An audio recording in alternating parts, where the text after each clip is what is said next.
भारत की जनगणना तथा राष्ट्रीय प्रतिदर्श सर्वेक्षण, जिन्हें संक्षिप्त में एनएसएस कहेंगे। तो हम लोग अभी जो पढ़ने वाले हैं वो यही टॉपिक है, भारत की जनगणना तथा राष्ट्रीय प्रतिदर्श सर्वेक्षण।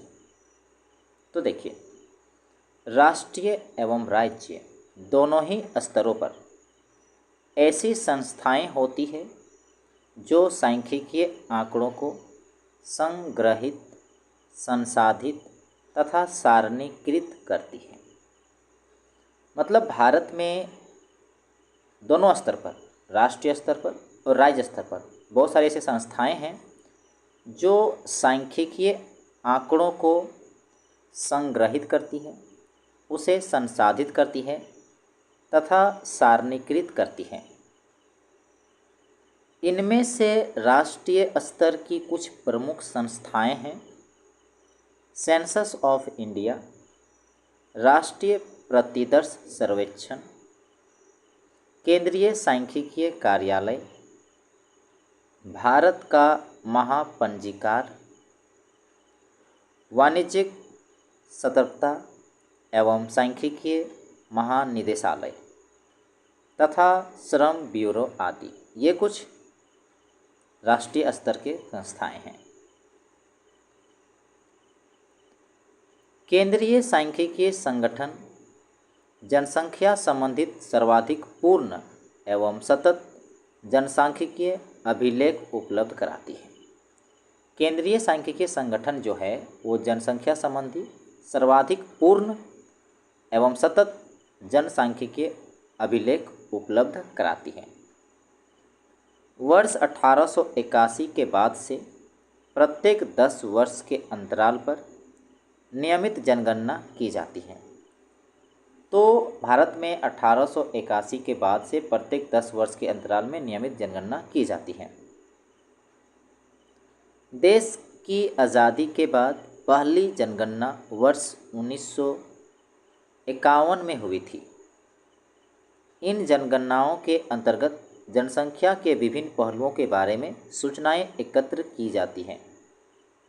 इन जनगणनाओं के अंतर्गत जनसंख्या के विभिन्न पहलुओं के बारे में सूचनाएं एकत्र की जाती हैं, जैसे आकार, जनसंख्या का आकार, घनत्व, लिंगानुपात, साक्षरता, स्थानांतरण तथा जनसंख्या का ग्रामीण शहरी वितरण आदि।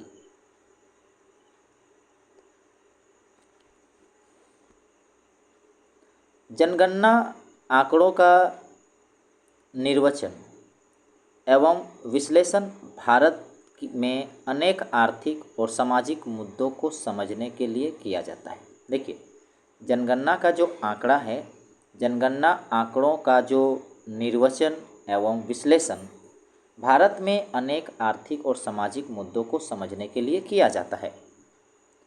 राष्ट्रीय प्रतिदर्श सर्वेक्षण संगठन की स्थापना भारत सरकार द्वारा समाज आर्थिक मुद्दों पर राष्ट्रीय स्तर के सर्वेक्षणों के लिए की गई थी। यह संगठन बारी बारी से निरंतर सर्वेक्षण करता रहता है। ये जो संगठन है बारी बारी से निरंतर सर्वेक्षण करता रहता है। इस संगठन के सर्वेक्षणों द्वारा संग्रह किए गए आंकड़े समय समय पर विभिन्न रिपोर्टों एवं इसकी त्रैमासिक पत्रिका सर्वेक्षण में प्रकाशित किए जाते हैं। इन संगठनों से जो सर्वेक्षण प्राप्त होता है, द्वारा संग्रह किए गए जो आंकड़े हैं वो समय समय पर विभिन्न रिपोर्टों द्वारा और त्रैमासिक पत्रिका यानी सर्वेक्षण द्वारा प्रकाशित किए जाते हैं। ये आंकड़े मूलतः सामाजिक आर्थिक मुद्दों पर होते हैं। इसके साथ ही राष्ट्रीय प्रतिदर्श सर्वेक्षण संगठन साक्षरता, मतलब इसके साथ ही राष्ट्रीय प्रतिदर्श सर्वेक्षण संगठन साक्षरता, विद्यालयी नामांकन, शैक्षिक सेवाओं का समुच्चयोजन, रोजगार,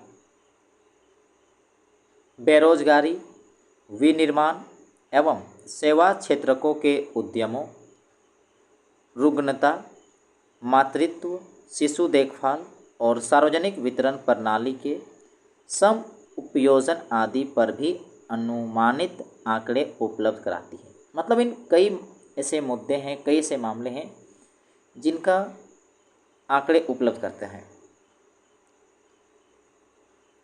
राष्ट्रीय प्रतिदर सर्वेक्षण का 60वां क्रमिक सर्वेक्षण यानी कि जनवरी-जून 2004 में हुआ था, अस्वस्थता तथा स्वास्थ्य सेवाओं पर था। मतलब राष्ट्रीय प्रतिदर सर्वेक्षण जो उसका जो 60वां जो क्रमिक सर्वेक्षण जो था वो अस्वस्थता और स्वास्थ्य सेवाओं पर था, जिसे जनवरी-जून 2004 में सर्वेक्षण किया गया था। राष्ट्रीय प्रतिदर सर्वेक्षण का 68वां क्रमिक सर्वेक्षण 2011-12 उपभोक्ता व्यय पर था। साथ ही राष्ट्रीय प्रतिदर सर्वेक्षण संगठन उद्योगों का वार्षिक सर्वेक्षण, फसल अनुमान सर्वेक्षण आदि का भी आयोजन करता है। मतलब राष्ट्रीय प्रतिदर सर्वेक्षण संगठन उद्योगों का वार्षिक सर्वेक्षण, फसल अनुमान सर्वेक्षण आदि का भी आयोजन करता है। यह उपभोक्ता कीमत सूचकांक से संबंधित संख्याओं के संकलन के लिए ग्रामीण एवं शहरी खुदरा कीमतों का संग्रह आदि भी करता है। राष्ट्रीय प्रतिदर सर्वेक्षण में क्या होता है कि ये उपभोक्ता कीमत सूचकांक से संबंधित संख्याओं के संकलन के लिए ग्रामीण एवं शहरी खुदरा कीमतों का संग्रह भी करता है।